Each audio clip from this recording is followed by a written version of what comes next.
Netflix is one of the largest streaming companies in the world.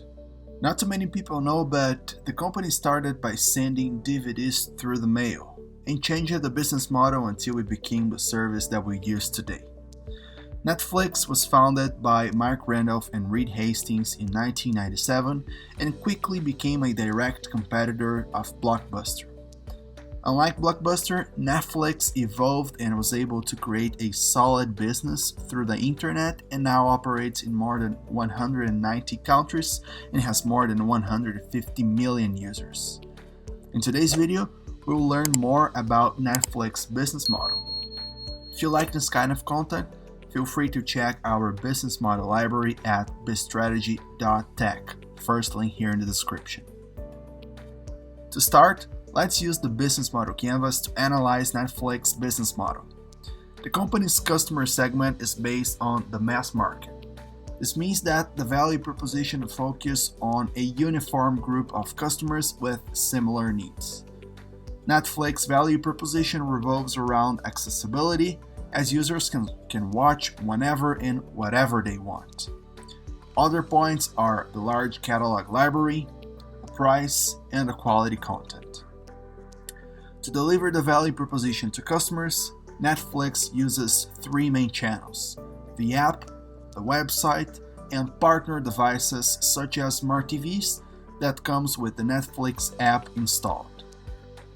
In the customer relationship block, we can highlight an automated and self-service relationship, which means that users can access the platform and take all necessary actions.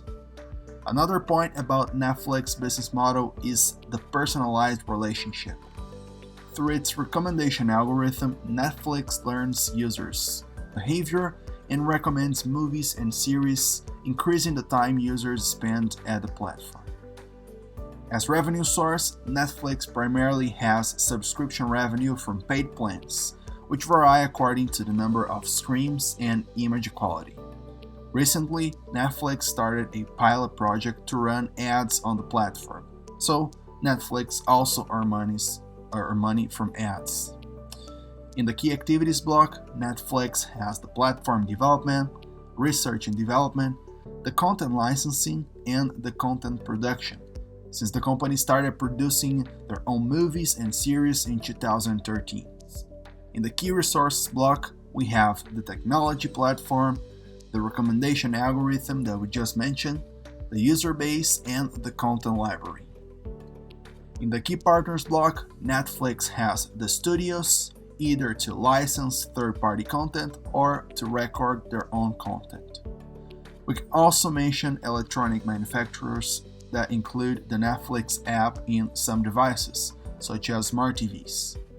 Finally, we can mention Microsoft, which, through a partnership with Netflix, is making the platform available for the pilot project of running ads. The company's cost structure mainly includes the cost of producing original content, licensing third-party content, the cost of the team salary, the cost of the technology platform, and also the marketing. And that's Netflix's business model. It's interesting to note that how the same element is related in different parts of the business canvas. For example, the large content library is related in part to the original content produced by the company.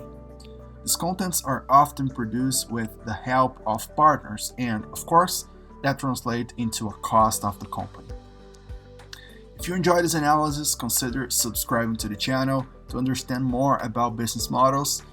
Don't forget to check out our other analysis by accessing the first link here in the description.